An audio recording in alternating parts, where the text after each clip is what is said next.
In this lecture of life processes, we will discuss two topics: transportation in plants and excretion in plants.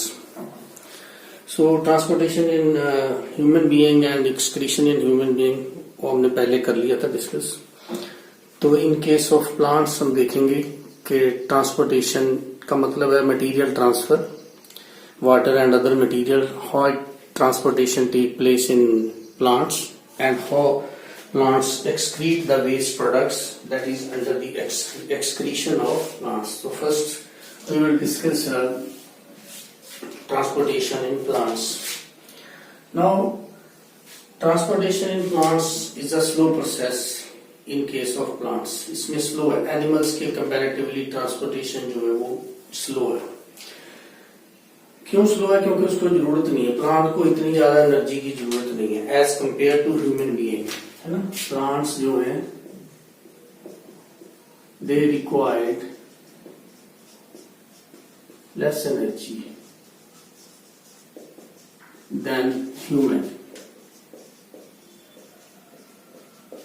Why it is so? Why plants require less energy? पहली बात तो ये है कि plants जो है उनकी movement नहीं है,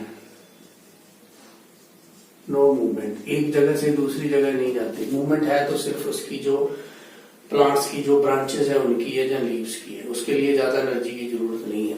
तो इसलिए एनर्जी ओवरऑल कम चाहिए. हम तो सारा दिन मूव करते रहते हैं तो एनर्जी की जरूरत ज्यादा पड़ती है. दूसरी चीज जो है, प्लांट्स में जो है मोस्टली डेड सेल्स होते हैं. सारे के सारे सेल्स लिविंग नहीं है, डेड सेल्स भी है. तो डेड सेल को एनर्जी की जरूरत नहीं है, इसीलिए प्लांट्स को कंपैरेटिवली लेस एनर्जी चाहिए ह्यूमन बीइंग से. एक बात हो गई. अब दूसरी चीज हो गई कि प्लांट्स जो हैं अगर उनको एनर्जी लेस चाहिए तो उसमें जो ट्रांसपोर्टेशन का सिस्टम है वो भी स्लो है. तो जैसे अगर तो बड़ा प्लांट है, जैसे ये टॉल प्लांट है ना, इसमें there is a large distance between the leaves and the roots. Roots और लीव्स में डिस्टेंस ज्यादा है. तो इस केस में ट्रांसपोर्टेशन जो है वो एक स्पेसिफिक मेथड से होगी. जैसे इसका और स्मॉल प्लांट, ये साथ ही स्मॉल प्लांट है. स्मॉल प्लांट में क्या है कि जो प्लांट्स की रूट्स हैं और जो उसकी लीव्स है ना, ये लीव्स हैं इसकी ग्रीन लीव्स, ये इसकी रूट्स हैं, इनमें कुछ डिस्टेंस नहीं है. तो ओनली डिफ्यूजन जो है दैट इज सफिशिएंट. डिफ्यूजन से जो वाटर है वो प्लांट जो है वो सक कर लेता है, इसमें कोई इतनी ज्यादा बड़ी बात नहीं है. ठीक है. But in case of tall plant where the distance between roots and leaves is large, तो simple diffusion pressure is not sufficient. ये जो डिफ्यूजन प्रेशर, सिंपल डिफ्यूजन है, that is not sufficient to transport the raw material. Raw material कौन कौन सा? यहां से ये जो प्लांट है वो क्या क्या ऑब्जर्व करता है हम देखेंगे ना. ट्रांसपोर्टेशन जो है वाटर लेगा, कुछ मिनरल्स लेगा, पोटाशियम लेगा, ओके, नाइट्रोजन लेगा, फास्फोरस लेगा. तो ये ऑब्जर्व करता है थ्रू रूट्स. तो ये वन वे ट्रांसपोर्टेशन है कि from roots to every part of the plant. इसके लिए अगर डिस्टेंस बहुत ज्यादा है रूट्स और लीव्स में तो सिंपल डिफ्यूजन जो है वो काम नहीं करेगी, है ना. सिंपल डिफ्यूजन कहाँ पे काम करेगी? वो सिर्फ वहीं पे जहाँ पे there is not so much distance, plants उसके पास ही बैठे हैं लीव्स के, तो उसमें सिंपल डिफ्यूजन हो जाती है. लेकिन जो प्लांट्स की हाइट बहुत है, 100 फीट 150 फीट है ना, बहुत हाई, तो उस केस में एक पर्टिकुलर फिनोमिना होता है जिससे ट्रांसपोर्टेशन होती है ना. तो उस केस में क्या होता है, like in tall plant we will say there is a particular transportation system. इसमें एक पर्टिकुलर ट्रांसपोर्टेशन सिस्टम होता है. छोटे प्लांट्स में नहीं, बड़े प्लांट जो जिनकी स्टेम बहुत लॉन्ग है ना, तो उसमें क्या होता है ट्रांसपोर्टेशन में, एक होता है हमारे पास जाइलम और एक होता है हमारे पास फ्लोएम. ठीक है, ये ग्रुप ऑफ टिश्यू, ये जो है दे पार्टिसिपेट इन द ट्रांसपोर्टेशन। इसमें अगर आप सिंपल से देखें, transportation is a two way process. यहाँ रॉ मटेरियल सॉइल के अंदर पड़ा है तो ये रॉ मटेरियल को सक करता है। यहाँ लीव्स हैं, है ना, और लीव्स में क्या होती है हमने पढ़ा था, फोटोसिंथेसिस। फोटोसिंथेसिस की वजह से यहाँ पे ग्लूकोज बनता है, वो भी फूड है। तो ये फूड जो है ये डायरेक्ट इस डायरेक्शन में सभी प्लांट को ये भी डिस्ट्रीब्यूट होगा एनर्जी, है ना। तो टू वे सिस्टम है, यहां से भी ले रहा है वहां से भी ले रहा है। ट्रांसपोर्टेशन लीव्स में बनी तो वो भी एवरी पार्ट ऑफ प्लांट में जाएगी। रूट से उसने कुछ खींचा जमीन से तो वो भी हर एक पार्ट ऑफ प्लांट में जाएगा, ठीक है। तो ऐसे जाइलम और फ्लोएम दो इसमें टिश्यू हैं जो काम करते हैं। हम देखेंगे जाइलम के कौन कौन से पार्ट हैं। तो रॉ मटेरियल है जो वो जाइलम लेके जाता है, हम लिख दें रॉ मटेरियल। और फ्लोएम जो है वो लीव से नीचे को एनर्जी ट्रांसपोर्ट करता है, अमाइनो एसिड ट्रांसपोर्ट करता है, जो फूड बना, जो फोटोसिंथेसिस की वजह से मटेरियल बन रहा है उसको ट्रांसपोर्ट करता है phloem. Phloem two way system है, यहाँ पे लीव्स है इधर भी जाएगा इधर भी जाएगा। यहाँ पे लीव्स है उसने फूड प्रिपेयर किया और फूड को बाकी पार्ट में कौन लेके जाएगा, फ्लोएम। ऊपर भी जा सकता है नीचे भी जाएगा, लेकिन जो ये जाइलम का पार्ट है वो सिर्फ अपवर्ड डायरेक्शन में, from roots to leaves. Okay, xylem में 4 पार्ट्स हैं। इसमें फर्स्ट होता है ट्रैकेट्स, दूसरा पार्ट होता है इसमें जाइलम वेसल्स, तीसरा पार्ट होता है इसमें xylem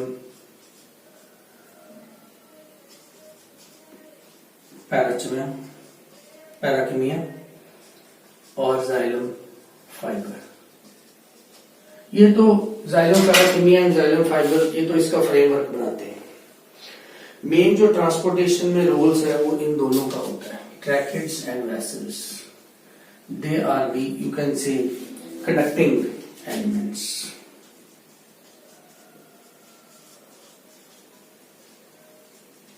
They are responsible for transport.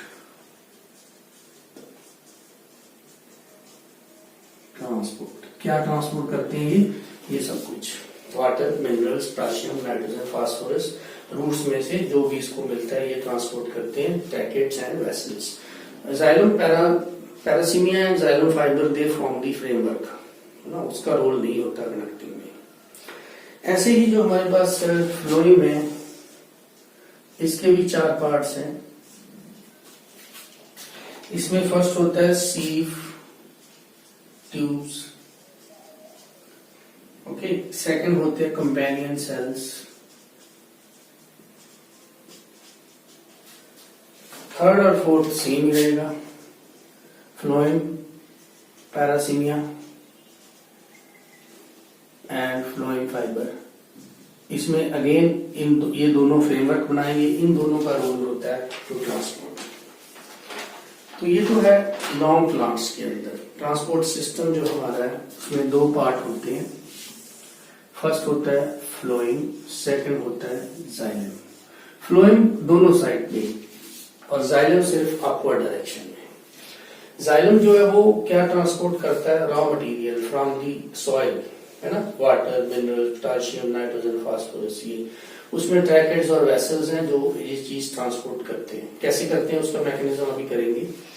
Phloem के अंदर एनर्जी ट्रांसफर होती है, अमाइनो एसिड, जो भी प्लांट्स के लीव्स के अंदर जो फोटोसिंथेसिस की वजह से फूड प्रिपेयर हुआ उस फूड को बाकी पार्ट तक पहुंचाना वो फ्लोइंग का काम है, फ्लोएम का काम। और फ्लोएम में क्या होता है, मेनली सीव सेल्स और कंपेनियन सेल्स हैं जो इस काम के लिए रिस्पॉन्सिबल हैं।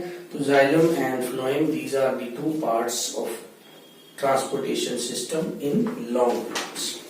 Okay, ascent of sap, next जो टॉपिक है that is the process by which the raw material that reach to every part of the plant. तो एसेंट ऑफ सैप होता क्या है, this is the upward movement of water upward movement of water and minerals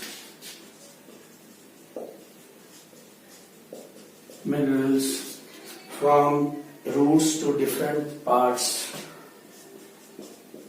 from roots to different parts of plant, that is called ascent of sap. अब accent of SAP के अंदर mainly 4 process होते हैं, चारों एक दूसरे पे depend करते हैं। पहला तो इसमें आ जाता है रूट प्रेशर, जिसको ऑस्मोसिस बोलते हैं, जो डिफ्यूजन था स्मॉल प्लांट के अंदर।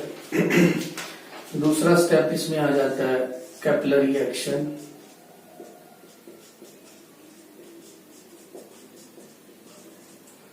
तीसरा जो स्टेप इसमें आ जाता है adhesion and cohesion,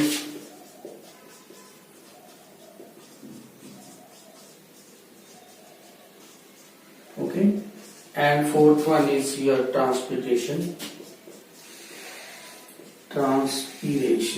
pull. So ये 4 पार्ट्स हैं इसमें।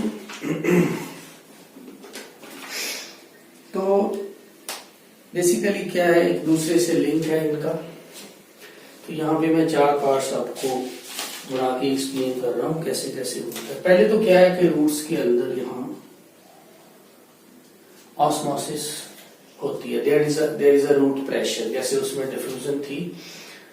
तो वाटर से सेल, जैसे ये रूट है उसका सेल और ये वाटर जो है उस सेल के अंदर एंटर करता है। इस प्रोसेस को हम नंबर 1 रूट प्रेशर बोलते हैं। रूट प्रेशर किसकी वजह से डेवलप होता है, वो ट्रांसपिरेशन पुल भी उसमें है, एडिशन और कोहेजन भी इसमें है। सब जब समझ जाओगे तो फिर ऐसा लगेगा कि सब एक ही प्रोसेस है। This is one mechanism due to which there is upward movement of water and mineral from roots to different parts of the plant. तो यहाँ पे होती है आपकी ऑस्मोसिस। एक बार वाटर अंदर चला गया, then there are very small very thin capillary tubes, है ना, कैपिलरी ट्यूब्स बहुत ही थिन, उसमें से जो वाटर है ऊपर जाता है। वैसे भी अगर आप बहुत ही पतली सी तो कोई पाइप लेके उसको वाटर में रखोगे तो वाटर उस पाइप के अंदर चढ़ जाता है, उसको हम बोलते हैं कैपिलरी एक्शन। वो वाटर की सरफेस टेंशन की वजह से है ना।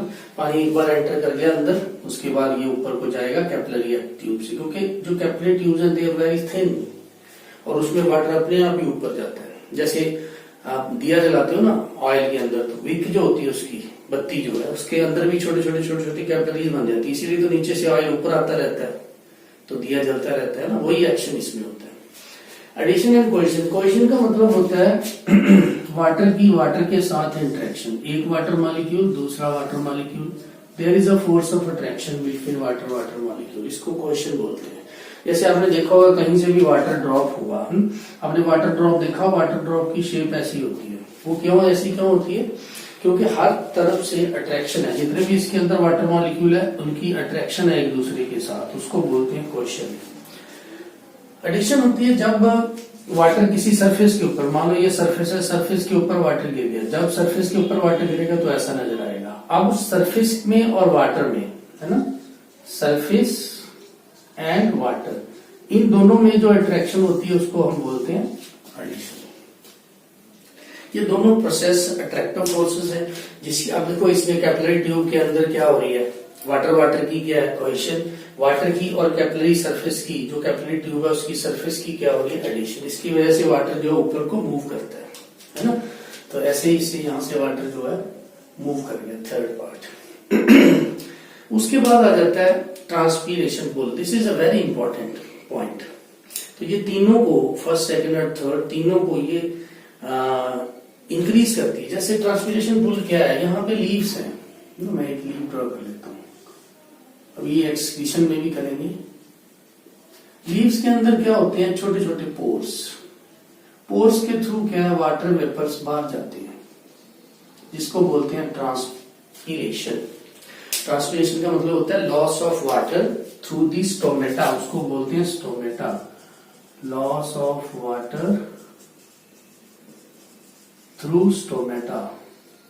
स्टोमेटा क्या है? Small pores. इसकी हम मैकेनिज्म ही करेंगे कि स्टोमेटा ओपन क्लोज, पहले भी किया था कि कैसे स्टोमेटा ओपन, ये एक्सचेंज करता है कार्बन डाइऑक्साइड। फोटोसिंथेसिस में भी इसका रोल है, क्योंकि स्टोमेटा के थ्रू ही कार्बन डाइऑक्साइड अंदर जाती है, ऑक्सीजन बाहर आती है, तो इसके थ्रू वाटर वेपर्स भी बाहर जाते हैं, है ना।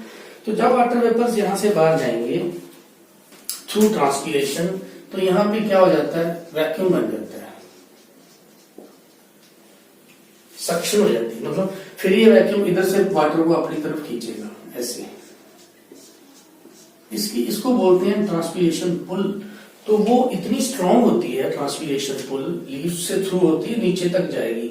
इसको भी, ऑस्मोसिस को भी बढ़ाएगी, कैपिलरी एक्शन को भी बढ़ाएगी, एडिशन क्वेश्चन सबको इफेक्ट करेगी ये ट्रांसपिरेशन पुल। और ये इतनी स्ट्रांग है, हर लीव से आएगी तो ये वाटर को पूरी जबरदस्त ऊपर को खींचेगी। 50 मीटर तक लंबा प्लांट है जो, 50 मीटर का मतलब हो गया आपका 100 फीट से ज्यादा, है ना। तो इतने लंबे प्लांट में भी ये ट्रांसपिरेशन पुल इतनी स्ट्रांग है कि नीचे रूट से जो है वो वाटर को at the last tip of the leaf वहां तक ले जाती है।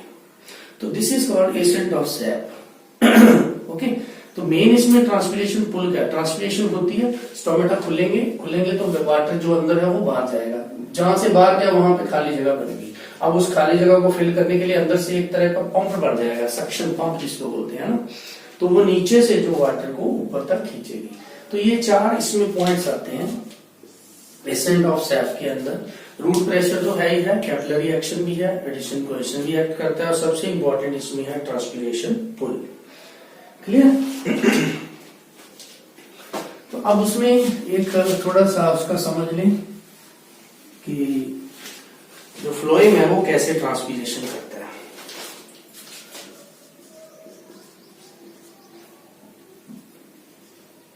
फ्लोएम की वर्किंग क्या है? फ्लोएम करता है transport soluble products of photosynthesis, soluble products of photosynthesis, जिसको क्या बोलते हैं? known as translocation. मतलब क्या है कि लीव्स के अंदर फोटोसिंथेसिस की वजह से जो वहां पे फूड बना, यहाँ पे फोटोसिंथेसिस हुई, यहाँ पे फूड बना, इस फूड को ट्रांसपोर्ट करना है every part of the plant, है ना, इधर भी उधर भी नीचे भी ऊपर भी। तो इस काम को कहते हैं ट्रांसलोकेशन। ये काम कौन करता है? फ्लोएम, है ना। फ्लोएम में जैसे फोटोसिंथेसिस हुई, लीव्स के अंदर फोटोसिंथेसिस हुई, फोटोसिंथेसिस की वजह से क्या प्रोड्यूस हुआ? ग्लूकोज। पढ़ा हमने ये। ग्लूकोज कहां तक पहुंचेगा? ग्लूकोज पहुंच जाएगा फ्लोएम टिश्यू में। फ्लोएम टिश्यू एनर्जी लेगा। कहां से लेगा एनर्जी? फ्लोएम टिश्यू जो फोटोसिंथेसिस की वजह से प्रोड्यूस हुई थी, जिसको हमने बोला था एटीपी, एडिनोसाइन ट्राइफॉस्फेट, एटीपी से एनर्जी उसने ली, क्योंकि उसको एनर्जी तो चाहिए। अब फ्लोएम ने फूड ट्रांसफर करना है, हर जगह पे फूड को पहचाना है, तो उसको एनर्जी तो चाहिए, और एनर्जी कहां से लेगा? वो एटीपी यूज करेगा। जब एटीपी उसने यूज किया तो उस सेल के अंदर, ये फ्लोएम टिश्यू है, इसके अंदर ऑस्मोटिक प्रेशर जो है वो बढ़ गया, ऑस्मोटिक प्रेशर जो है इंक्रीज हो गया। अब ये जो सेल है एक दूसरे से जुड़े हुए हैं, ऐसे आगे आगे आगे आगे, ये मान लो एक लीफ ही है ऐसे। तो एक में एक सेल ने, इसने एनर्जी ली, उसके पास ग्लूकोज आ गया, उसका जो प्रेशर है वो बढ़ गया। अब वो क्या करेगा? अपने प्रेशर को रिलीज करने के लिए, कम करने के लिए, अपना फूड मटेरियल जो है, मान लो ये फूड मटेरियल है, ये ट्रांसफर कर देगा इसको, इसको, इसको, इसको। अब जब यहां पर पहुंचा फूड मटेरियल, तो इसका प्रेशर बढ़ गया, फिर ये ट्रांसफर कर देगा इसको, इसको, इसको, ऐसे ऐसे करते करते जो फूड मटेरियल है वो आगे आगे ट्रांसपोर्ट होता है। इस प्रोसेस को हम ट्रांसलोकेशन बोलते हैं, और ये काम होता है फ्लोएम का। ठीक है, एक बार फिर देखो, फोटोसिंथेसिस लीफ के अंदर हुई, लीफ में ग्लूकोज बना, एटीपी भी बने, एनर्जी जो बॉडी ने यूज करनी, कैसे यूज करनी है वो इसमें फ्लोएम यूज करेगा। फ्लोएम टिश्यू में एटीपी यूज की और जब यूज की तो उसके अंदर फूड मटेरियल आ गया। अब एक के अंदर फूड मटेरियल है, उसका प्रेशर बढ़ गया। जब प्रेशर बढ़ गया तो वो प्रेशर को रिलीज करने के लिए अपने एडजेसेंट टिश्यू को फूड मटेरियल ट्रांसपोर्ट कर देगा। जब इसको ट्रांसपोर्ट किया तो इसका प्रेशर बढ़ गया, इसने आगे ट्रांसपोर्ट कर दिया। ऐसे करते करते सभी सेल के अंदर फूड मटेरियल है जो वो पहुंच जाता है। ठीक है, तो ये था हमारा transportation in plants. Main component इसमें फ्लोएम और जाइलम थे।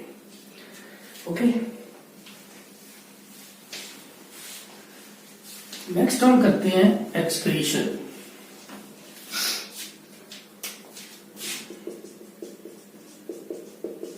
एक्सक्रीशन इन प्लांट्स, प्लांट्स की एक्सक्रीशन जो है to remove the waste material है ना। एक्सक्रीशन का मतलब होता है टू रिमूव वेस्ट मटेरियल। जैसे हमारी एक्सक्रीशन होती है थ्रू एनस, एलिमेंट्री कैनाल हमने पढ़ी है, फूड खाया, डाइजेस्ट मुंह में चला गया, then go to stomach, small intestine, है ना। ऐसे करते करते थ्रू एनस गो आउट, है ना। हमारी जो वेस्ट मटेरियल रिमूव करने की और कहाँ से रिमूव होता है, मेटाबॉलिक प्रोसेस, जैसे रेस्पिरेशन का वेस्ट है, कार्बन डाइऑक्साइड अपने आप रिमूव हो रहा है। तो ऐसे ही प्लांट्स के अंदर जो वेस्ट मटेरियल है उसमें जैसे कार्बन डाइऑक्साइड कहाँ से, फोटोसिंथेसिस करता है प्लांट, फोटोसिंथेसिस की वजह से कार्बन डाइऑक्साइड बनती है। तो carbon dioxide is a waste material, तो रिमूव कैसे करते हैं इसको, रिमूव बाय स्टोमेटा। स्टोमेटा खुलता है, कार्बन डाइऑक्साइड बाहर चली जाती है। इसका मैकेनिज्म करेंगे, है ना। और क्या क्या रिमूव करता है, waste in the form of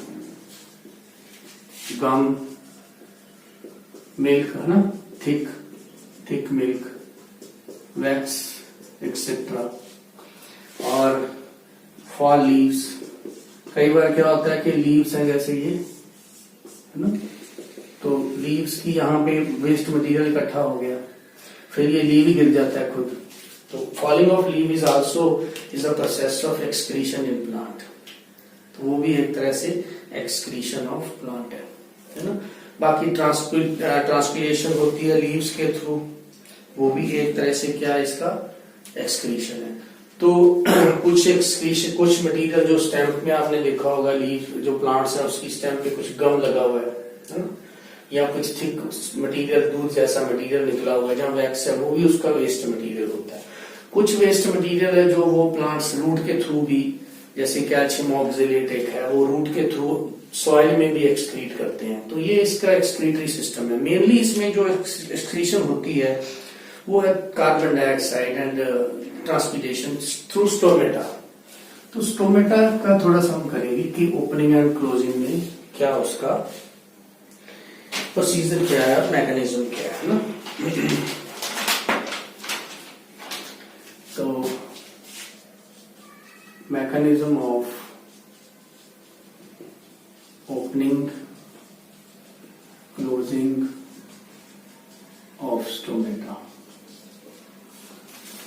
उसके लिए हम क्या करेंगे, पहले देखेंगे कि जब दिन होगा, डे टाइम, तो स्टोमेटा क्या होता है, ओपन।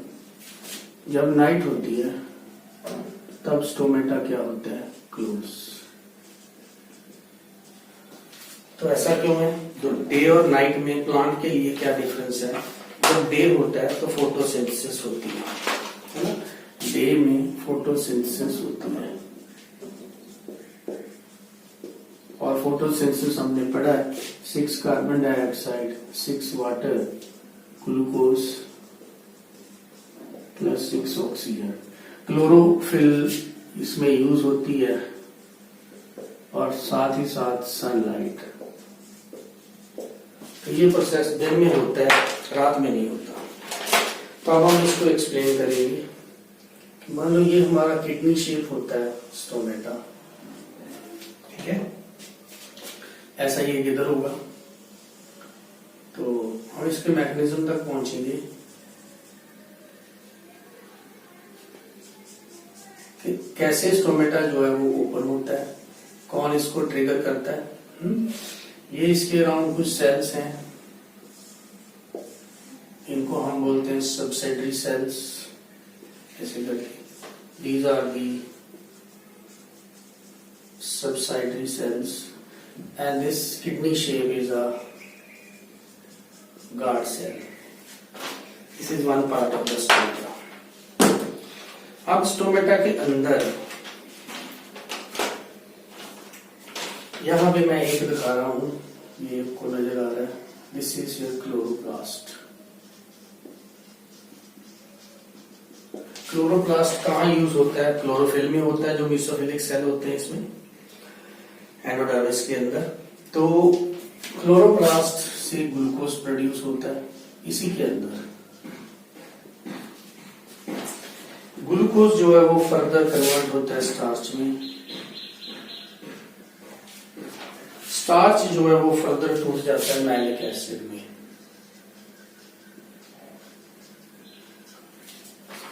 ओके, अब ये जो मैलिक एसिड है,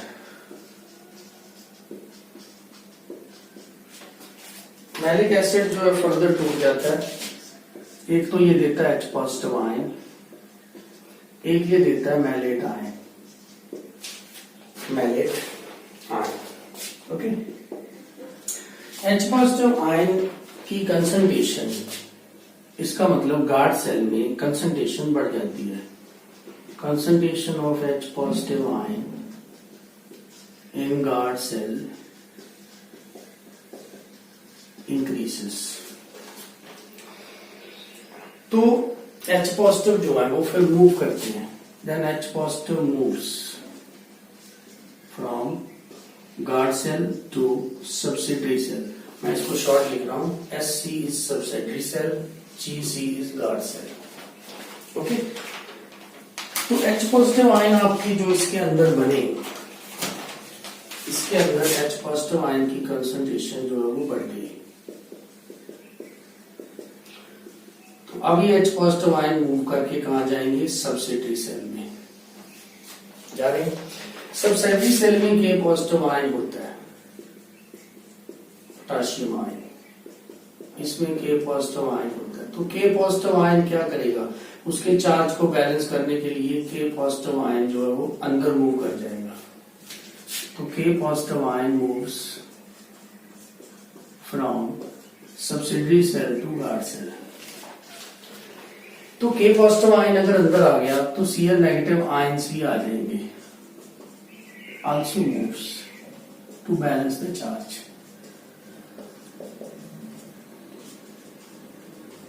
इसका मतलब KCl अंदर आ गया गार्ड सेल के, तो कंसंट्रेशन वहां पे बढ़ गई, है ना।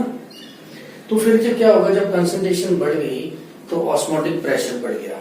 ऑस्मोटिक प्रेशर बढ़ने से क्या होगा ना, अब क्या होगा, concentration increase in guard cell, then osmotic pressure increase in guard cell, then क्या होगा, water moves from SC to GC। Water जो है बाहर से अंदर, क्योंकि अंदर प्रेशर ज्यादा है तो वाटर मूव करना शुरू कर देगा। तो तब क्या होगा, cell become rigid, become turgid. जब सेल टर्जिड हो जाएंगे, उसकी इनर वॉल जो है दैट बिकम टर्जिड, तब क्या होगा, stomata open up, stomata open up. So this is the overall mechanism how the stomata open during the daytime. फिर से एक बार देखें, क्लोरोप्लास्ट जो कि इस रिएक्शन के लिए रिस्पॉन्सिबल है, इसने ग्लूकोज प्रिपेयर किया। क्लोरोप्लास्ट कहाँ है, गार्ड सेल के अंदर। ग्लूकोज बन गया, ग्लूकोज टूट के स्टार्च बन गया, स्टार्च टूटने के बाद मैलिक एसिड बन गया। मैलिक एसिड किस में टूटता है, मैलेट आयन और H पॉजिटिव आयन में। तो H पॉजिटिव आयन का ही सारा खेल है, वही ओपन करेगा वही क्लोज करेगा। अब H पॉजिटिव आयन ने क्या किया, गार्ड सेल में कंसंट्रेशन H पॉजिटिव आयन की बढ़ गई, तब सबसिडरी सेल से K पॉजिटिव आयन, जब H पॉजिटिव आयन बाहर मूव करेंगे, उसको बैलेंस करने के लिए K पॉजिटिव आयन जो है वो बाहर से अंदर चलेंगे, गार्ड सेल के अंदर, है ना। H positive they moves from guard cell to subsidiary cell but K positive move opposite direction. तो के पॉजिटिव को बैलेंस करने के लिए साथ में Cl नेगेटिव भी आ गया, वो भी सब्सिडरी सेल में था। अब कंसंट्रेशन गार्ड सेल में बढ़ गई तो उसकी वजह से उसका प्रेशर भी बढ़ गया। प्रेशर बढ़ने से जो वाटर है वो बाहर से अंदर मूव करेगा, अंदर मूव करेगा तो जो सेल की वॉल है, ये वॉल, इसको इनर वॉल बोलते हैं, दैट बिकम टर्जेंट। टर्जेंट होने की वजह से जो स्टोमेटा है दैट विल ओपन अप, वो जो है खुल जाएगा, है ना। अब क्लोज कैसे होगा, ये तो था ओपनिंग का मैकेनिज्म। ये आपकी बुक में शायद ना हो लेकिन डिटेल के लिए आप इसको कर सकते हो। क्लोजिंग के लिए अब फिर मैं एक सेल बनाता हूं। These are the subsidiary cells. These are SC. This is here GC. यहाँ पे आपका है क्लोरोप्लास्ट। अब क्या है भाई, नाइट। नाइट का मतलब क्या है, नो फोटोसिंथेसिस। फोटोसिंथेसिस नहीं है। तो इसके अंदर H पॉजिटिव आयन जो है और कार्बन डाइऑक्साइड और वाटर की कंसंट्रेशन काफी है। के पॉजिटिव आयन भी हैं इसमें जो पहले बाहर से अंदर आए थे ओपनिंग के समय। अब इसमें जो कार्बन डाइऑक्साइड है और वाटर है, क्योंकि अब लाइट तो है नहीं, तो ये मिलके क्या बना देंगे हमें, ये बना देंगे कार्बोनिक एसिड। गार्ड सेल के अंदर कार्बोनिक एसिड। कार्बोनिक एसिड से होगा क्या, क्योंकि ये H पॉजिटिव आयन की कंसंट्रेशन एसिडिक हो जाता है, carbonic acid H positive acidic. ये जो है ये एक्टिवेट करता है, इसको एक्टिवेट करेगा ये ABA। ABA क्या होता है, बेसिसिक एसिड, और ये होता है एक inhibitor. Inhibitor means it inhibits the flow of K positive ion in guard cell। तो जो K positive ion यहां से आ रहे थे इसको रोक देगा। रोक दे तो क्या होगा, ऑस्मोटिक प्रेशर डिक्रीज हो जाएगा, इनर वॉल जो है रिलैक्स हो जाएगी और स्टोमेटा जो है वो क्लोज हो जाएगा। तो ये प्रोसेस होता है, डीपली मैकेनिज्म है इसका कि how the stomata open and how the stomata close. So this is about the excretion in plants.